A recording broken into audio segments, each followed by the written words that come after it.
We think we control what we eat, how much we eat. Truth is, we don't. It's just the truth. And this book was so eye-opening because that's the first step in actually trying to control something. Face the fact you don't control it.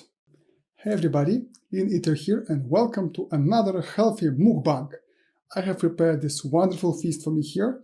I have some chuka salad with nut sauce, and then I have my awesome, amazing keto sushi. This is simply wonderful. Even nigiri sushi here, they work, but I also have some hosomaki, some grilled maki, and some sushi pizza even to try. So this is simply amazing that this recipe actually works, but it does. It's keto sushi. And best thing is, I'm going to talk about this today, it tricks you into tasting like real sushi. It's just amazing. Anyways, I can't wait to dive right in, but as usual, first things first, my prayer and affirmations ritual. Thank you, God, for this wonderful meal you've set before me, for this wonderful day. Thank you, God, so much. Now this food will be to my benefit. My muscles grow strong in the mighty name of Jesus. My fats diminish in the mighty name of Jesus. I prosper and victorious in the name of Jesus Christ. Thank you, God, so much. I give you all the praise. Thank you, God. In Jesus' name, amen. Right. So let's start with this amazing chuka here. This time I have some nut sauce to go with it. So, itadakimasu.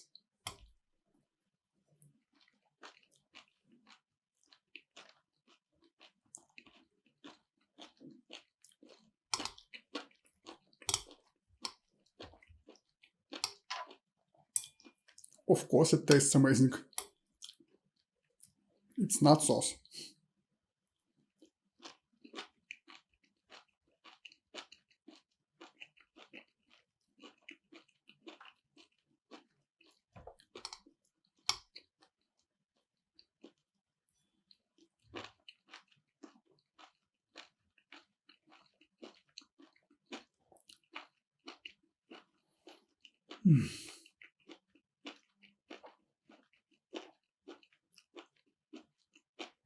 It tastes really, really good.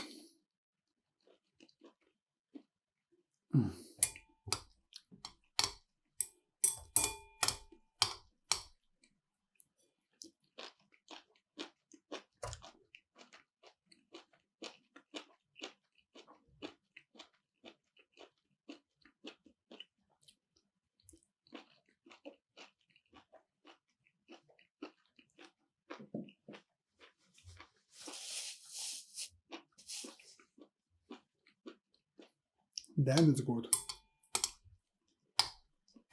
But really, nut sauce helps a lot to make this taste amazing.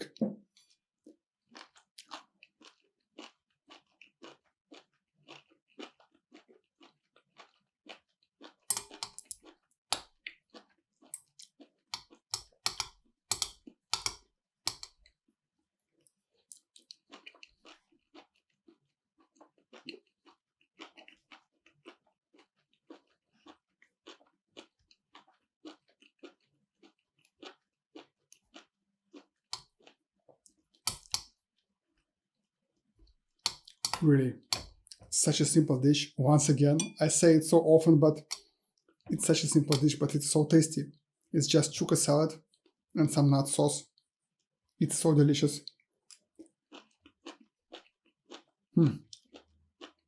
Let's try to add wasabi here. See what happens.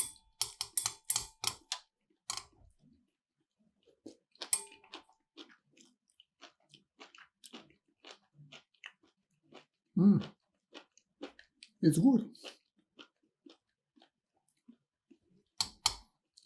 Yeah, why not? Tastes good.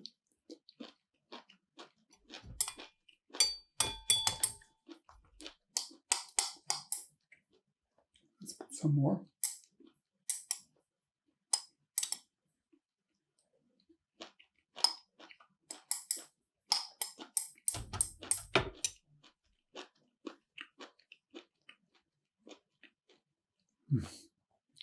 The topic I wanted to talk about today is closely related to all this you see here, and it's how much do we actually choose, control what we eat?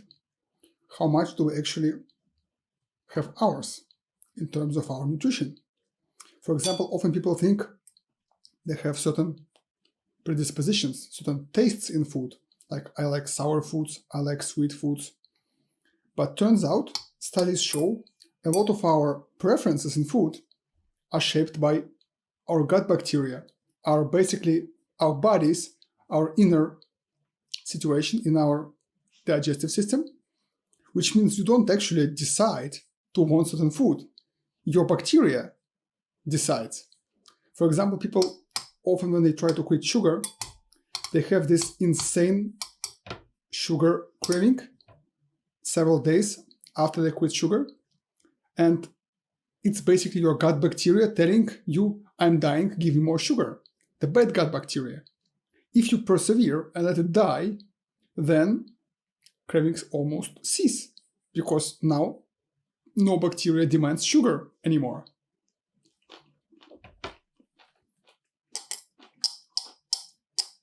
So I think it's you, have a sweet tooth, you want sugar, it's not you. It's not your choice. Same with other foods. But not only that, our bodies are so easily fooled when it comes to food. We are so easily misled, and we control so little what and how much we eat, it's ridiculous.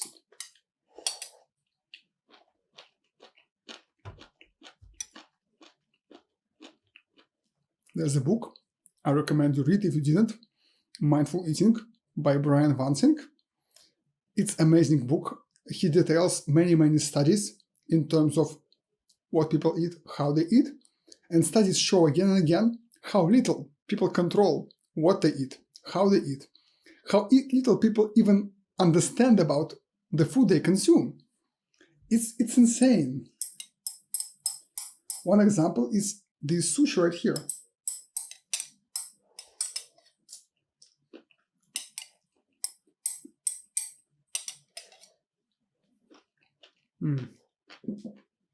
Let's get the sushi.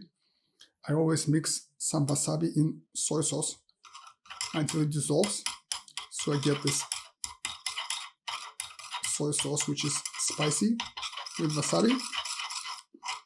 So for example, in this study, they gave people ice cream. They told them it's chocolate. It was actually not chocolate, but it had like dark color. It looked like chocolate ice cream, and people could taste chocolate. People could taste different brands of chocolate, like distinguish it. But they were given not the chocolate ice cream. It was just a fake. It was just colored like chocolate. And the majority of people were fooled by it. You're told it's chocolate. It looks dark brown. It must be chocolate. Okay, let's taste this right here. So I have this hosomaki with salmon here. And these sushi are made out of cauliflower rice. And it's basically cauliflower rice and cream cheese, which makes the rice stick together. So let's try it.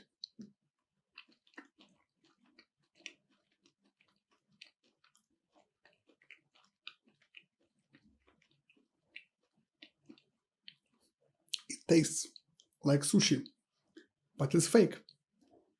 But since I have all these entourage here, these gyota boards, the soy sauce, hashi, the sticks, I have familiar sites, like I like this keto pizza. I ordered it several times, so I know what it is. I love these grilled rolls. I have nori here, the sauces. I have ginger here, wasabi, typical fillings like salmon. And so everything fits. It should be sushi. So when I have this roll and I taste it, my taste buds obviously work well. So they tell me it's not rice. There is no rice here. That's cauliflower and cheese.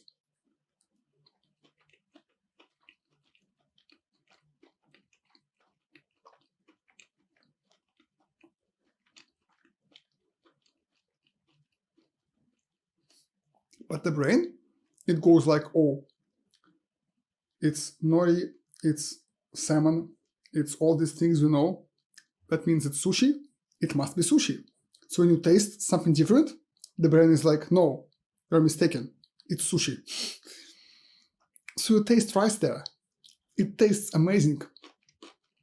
It doesn't taste off. It tastes like sushi.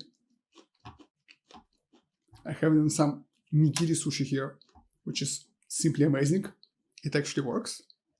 Doesn't fall.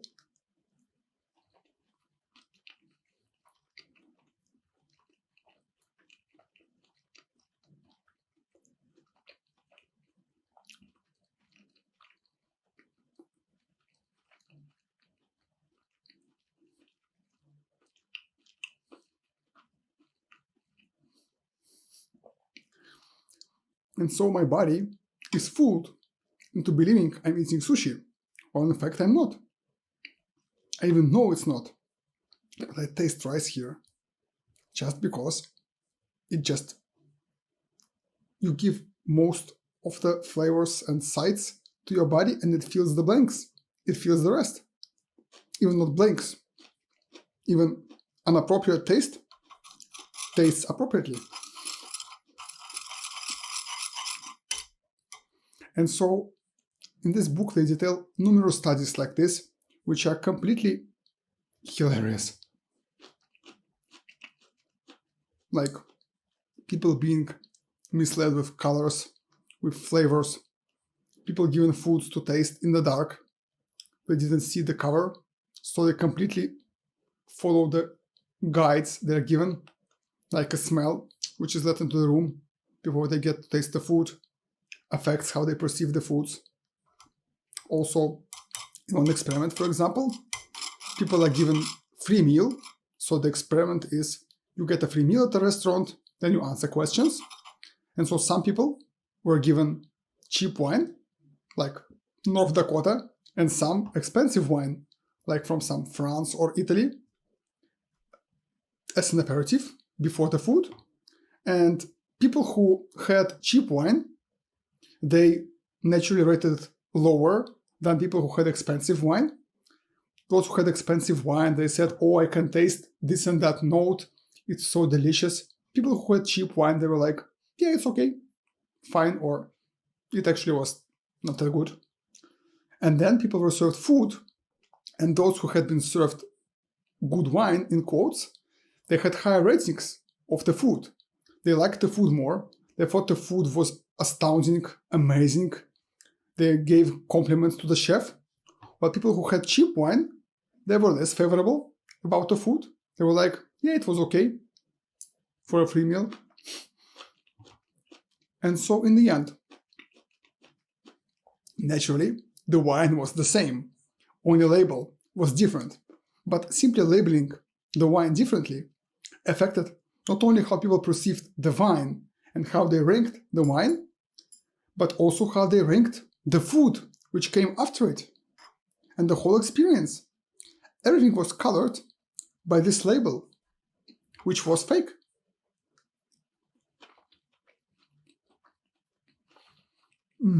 So good.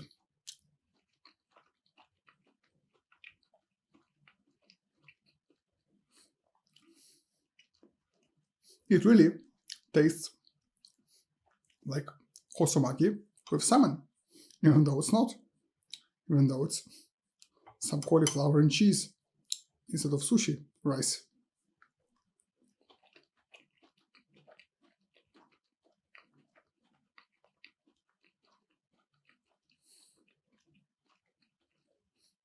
But holy crap, it tastes so good.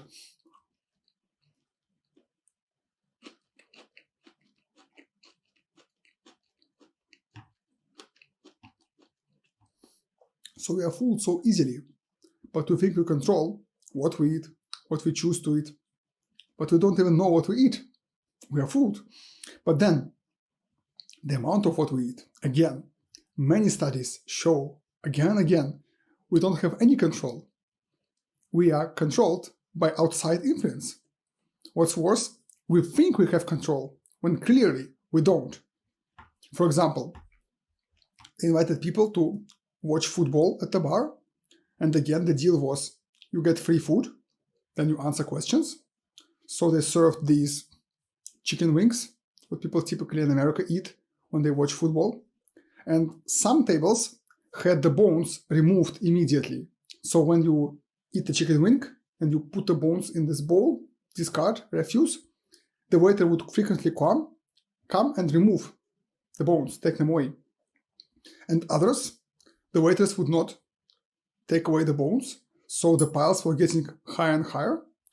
Both kinds of tables had unlimited amount of chicken wings. So if they had eaten what they were given, it would be given next serving and next serving.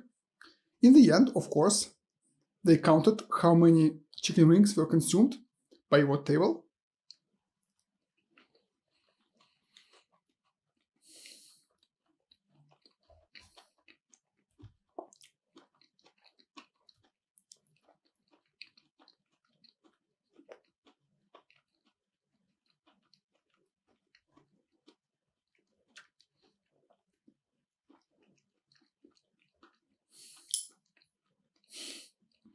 It's so good.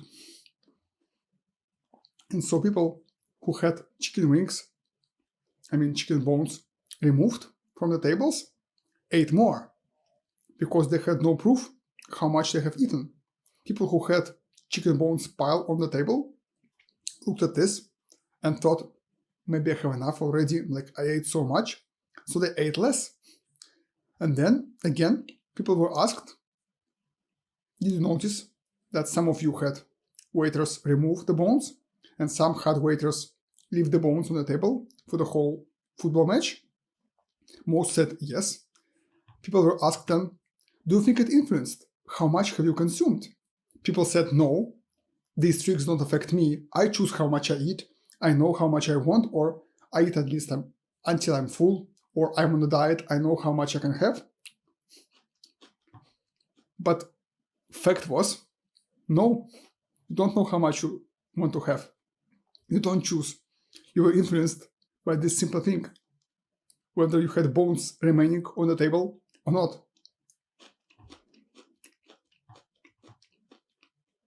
In other experiment, they had people seated next to other people at a table, big table, and the tables at which these people who participated on the side of experimenters, they had them eat quickly. So people who sat next to them ate more. People who sat next to people who deliberately ate slowly, very slowly, and little bites, those people ate less. So people were influenced by who was eating next to them at which speed. People kind of matched the speed of nearby eaters. And then there's more.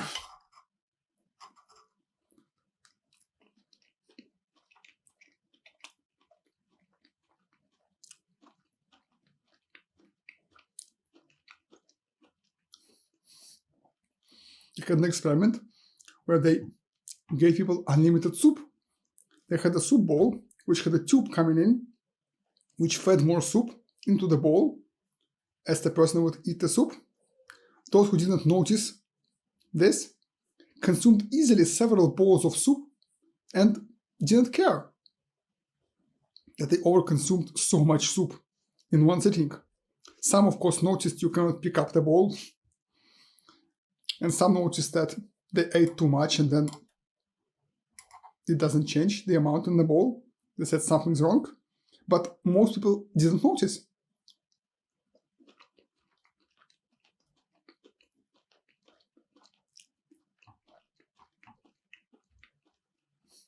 And ate like 5-6 bowls of soup. Easy.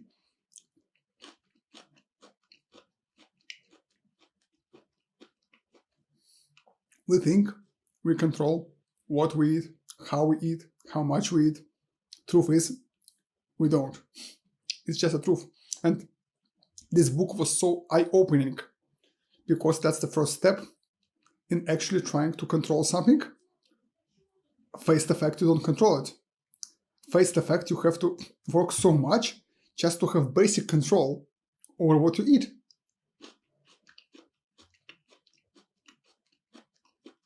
It's ridiculous, but it's a fact. Let's have one more nigiri sushi. It's amazing how you can make even nigiri out of this fake keto rice, keto sushi rice.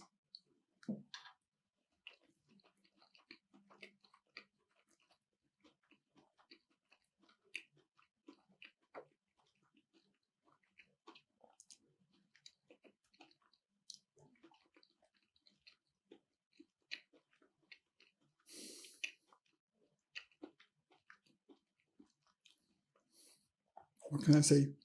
It's glorious. It's simply godlike. It's simply divine. It's keto sushi. Holy crap.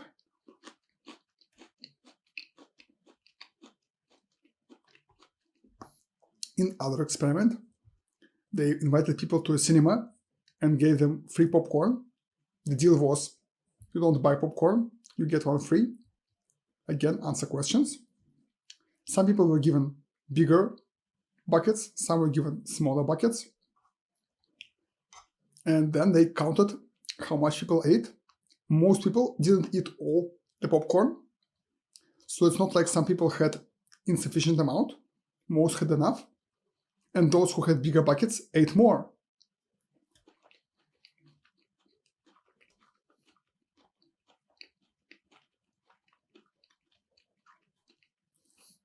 And then, when asked if they noticed some were given bigger buckets, most people said yes. If they were asked, do you think you were influenced by the bucket you were given, the amount how much you ate? People said no, I'm not tricked like that. I eat if I want to eat, I eat however much I want to eat. But again, the fact was people ate more if they were given bigger buckets. So most people thought they control, they don't. The kicker, popcorn was stale. It was specifically made several days ago and left just to become stale. It was not even tasty. Almost nobody noticed it. It's insane. You are given popcorn in a typical cinema where it smells popcorn and you think it's good, even though it's stale as you never had tried popcorn before.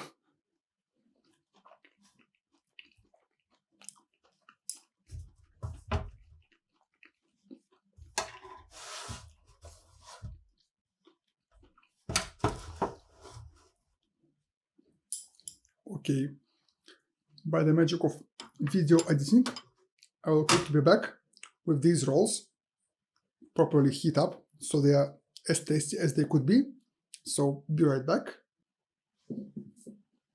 And now, when these are hot and delicious, we can continue. Okay, let's try this roll here. Oh, actually, let's try the sushi pizza first. It's served with lemon, so you pour the lemon over it. Of course, the lemon, not the lemon seeds, thank you. So let's remove the seeds, and then we can taste the pizza. So usually you can eat it with a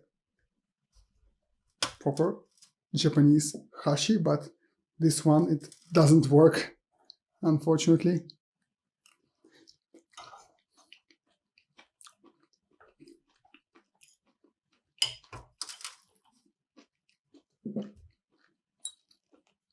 I mean, it's tasty, but the idea of sushi pizza is when you grill it, the rice would firm up, clog, and you would have easier time picking it up with hashi or with a fork.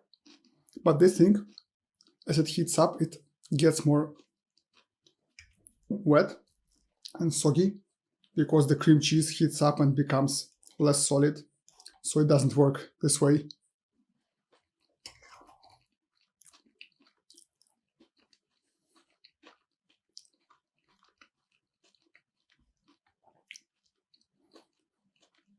So you have to eat this with a fork carefully.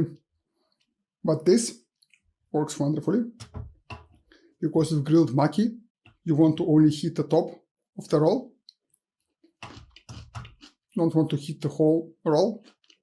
So the top receives the grill. The bottom stays as cold as possible. And so it's not suffering from that problem. Let's have a taste here. This is topped with some unagi sauce, low calorie version of course, without sugar, and then some sesame seeds.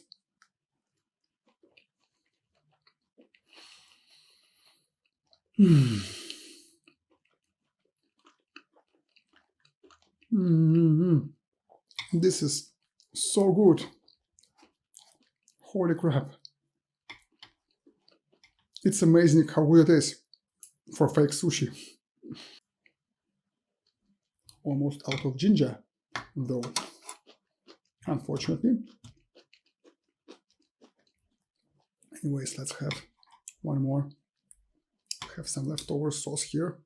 We'll top it and then have it with some soy sauce.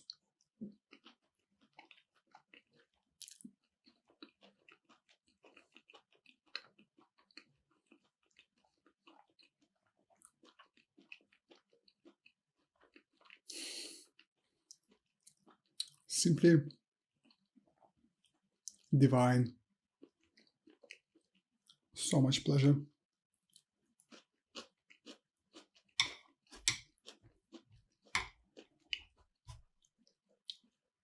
And so, yeah, we influence so little what we eat. We control so little. We get influenced so easily by others, by people, by circumstance.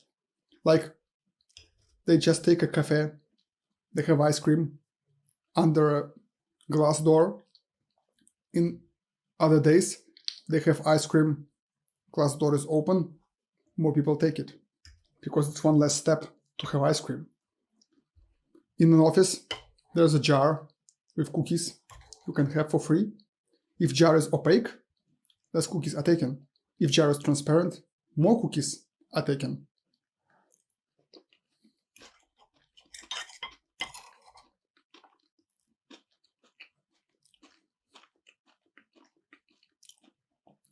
Everybody knows there are cookies inside, but if you see them, you consume more. So on and so forth. So many ways we are influenced by stuff like this. And we eat according to all these cues, not according to what we think we eat, like our choice, our decision.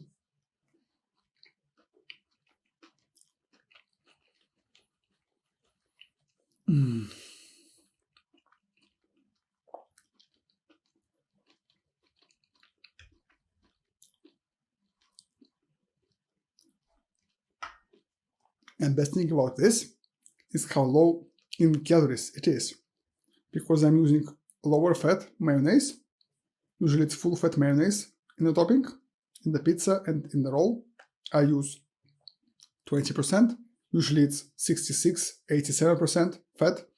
And then the rice itself, it has well less calories, since it's this cauliflower cheese mixture instead of proper rice and sugar. So it's insane. It's like twice as little calories, as well as being keto, as well as being so tasty. It's ridiculous how good this is, really. It has nowhere near any merit, like any reason to be as tasty as it is, for what it is, in truth. And that's how easy it is to deceive your body. You just give it these cues, and you have this deception ready. Okay, this one didn't work.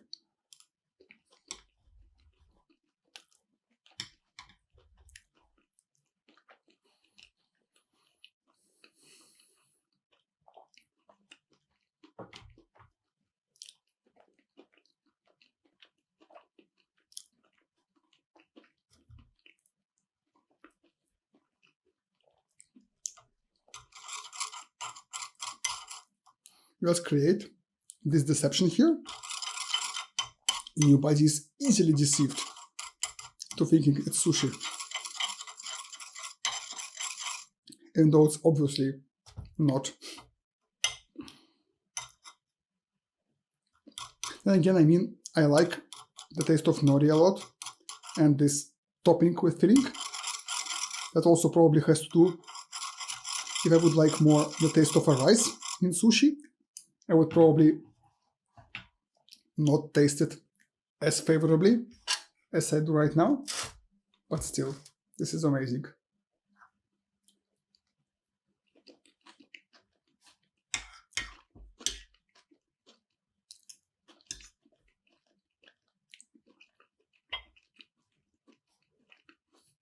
Because again, it's not that I taste it and say, yeah, it's good. I taste it and I taste rice. I taste like I'm eating the real deal, even though I know it's fake. That's the point. It feels like real, even though it's most surely not. There is no doubt about that. Yeah, that's what I'm talking about.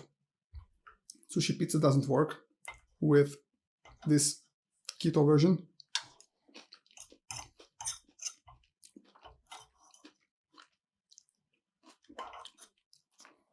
Again, don't have it. Don't have to make it. I can make maki, hosomaki, nigiri, gunkan, all these things. That's enough variety. Don't have to go for pizza, which barely works. When you can have all these options which work wonderfully, just amazingly. Need to clean up the mess I made.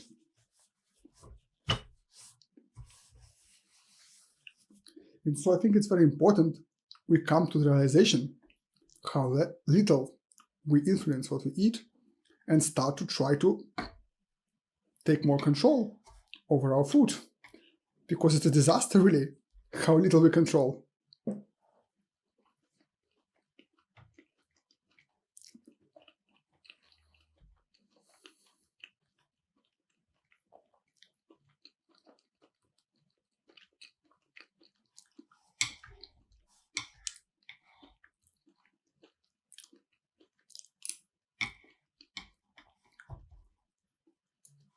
This also lets you diet more easily when you know how to fool your body like this. You won't be able to fully fool your body like if you stuff yourself with low-calorie stuff. Your body will know it's still lacking calories, so you won't get sated as you would by eating real stuff. But at least you can make it easier for yourself to feel sated and to tell yourself, I had enough food today. If you know all these tricks, you can make it easier for yourself to eat less or to control how much you eat. For example, we have an urge to clean our plates, so just serve yourself less on a plate. Most likely, you will eat less and be fine. You won't want more. If you serve more, you will eat more and be fine.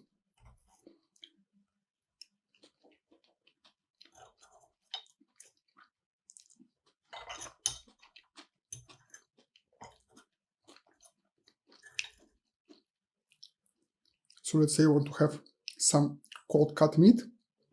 You can put yourself 100 grams on a plate or 90 grams. It's unlikely if you put 90 grams, you will go get 10 more grams from the fridge. Most likely you will eat this and be fine. If you would be fine with 100 grams. Same with this sauce today I put in the chuka. I could have put twice as much because it comes in this bigger package. I wouldn't notice much taste difference, but that would be like 100 calories extra. Why have them? If I can just put less, have the same nice taste, and be satisfied with less calories. Same here. If I don't taste the difference between full-fat mayonnaise and low-fat mayonnaise in this sushi, well, might as well have a low-fat option. Why not?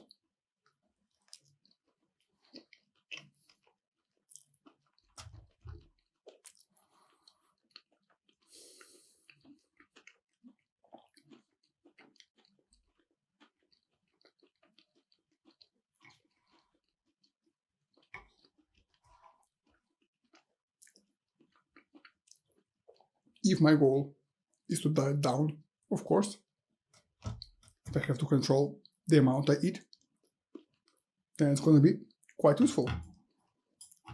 And again, it's important to understand how little you control to start to get back into control. Even if you don't have to limit yourself, just understand, why do you eat this much? Is it because your body needs it?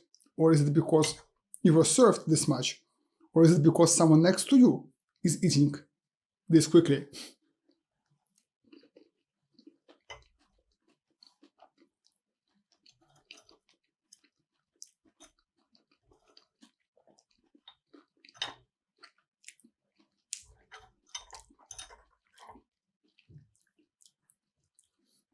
Because intuitive eating is awesome. If you can just eat without counting, without paying attention, and you stay healthy body fat, healthy body composition, that's amazing if it works for you. But again, science shows that we get influenced by what others do and other factors so much, it's quite unlikely that you eat as much as you eat because of your bodily cues. It's more likely you do it because of some outward cues. When you get familiar with it, you can change it. You can influence it. You can cut these influences out and actually only retain the influence of your body, which will let you actually eat intuitively, if you can.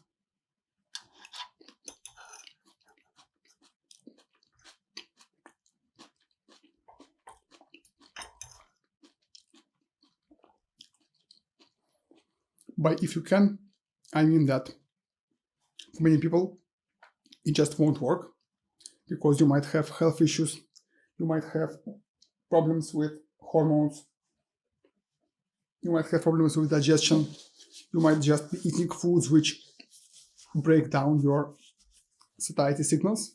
Like, I can eat intuitively, but if I consume nuts, I can overconsume nuts easily, like thousands of calories of nuts. Even though other healthy foods, I can consume proper amounts and be fine. But nuts, I will binge severely, even though supposedly nuts are healthy foods. Like, it's not a question of not binging on McDonald's and other highly palatable foods specifically engineered to make you abandon any satiety and want them more and more. But even healthy foods, some of them, like nuts, for me are no good.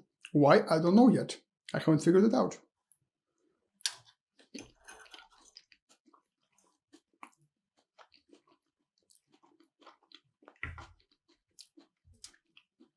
So I can eat intuitively only if I abstain from certain foods that don't work. And I believe for many people it's the same.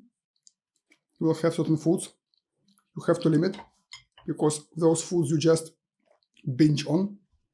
But if you're quite healthy and if you're at appropriate body weight, then you might be able to eat intuitively, provided you remove all these outside influences. Provided you don't let your plate size, your neighbor, whatever influence what you eat and think it's intuitive eating. Well, it's not. It's eating according to some outward cue, which is not you, not your body.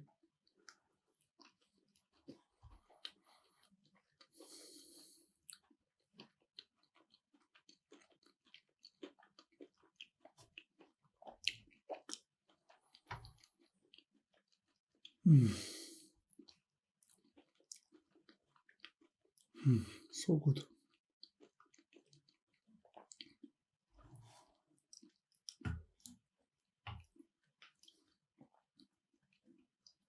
And again, most of it you probably cannot control, like you cannot abstain from this influence.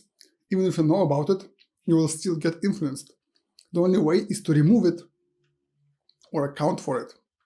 Like, for example, try to sit next to people who eat slowly when you dine in huge crowds. Try to look more and pay attention to people who talk more and eat less, and you will eat less.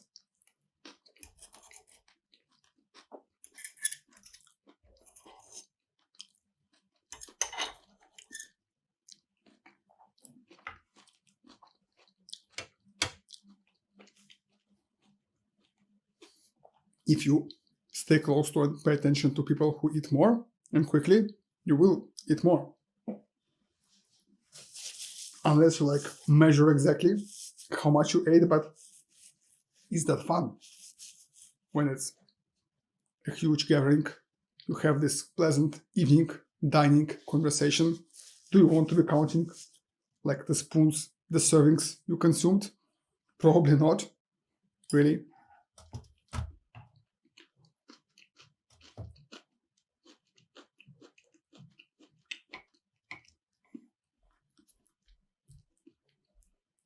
And by at least accounting for this, you can start to become in control of what you eat.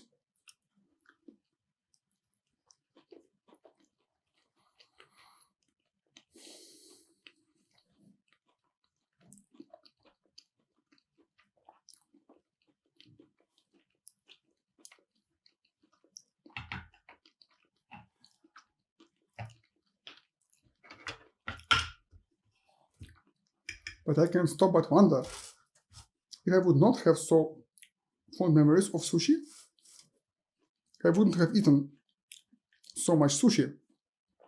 Would I like this? Would this feel so good for me? Because I think it tastes so good because I get fooled thinking it's sushi. But if I would not have any reference, if I would have forgotten how sushi tasted, would I have this pleasure of eating this? Or would it just not connect and I would feel I'm eating something strange?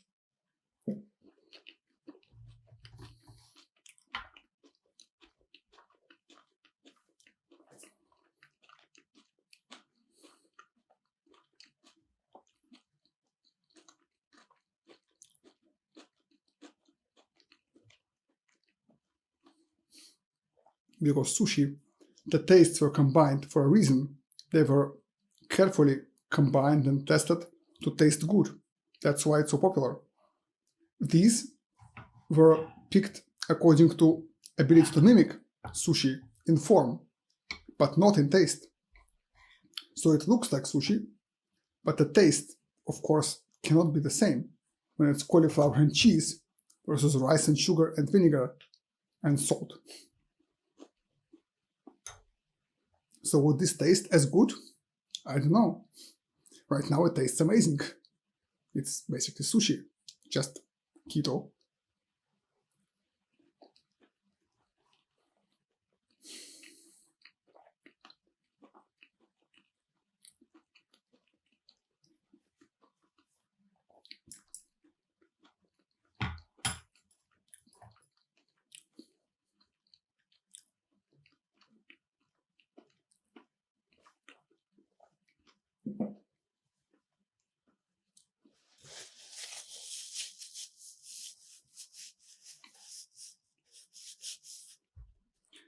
Ooh, it's divine. Thank you all very much for being with me today. Subscribe to the channel and make sure to click notification bell so that you will be the first one to know when I release another Keto Mukbang video. After that, check out this playlist right here. It will have more healthy mukbang videos you will definitely enjoy. I love you all and see you all again real soon.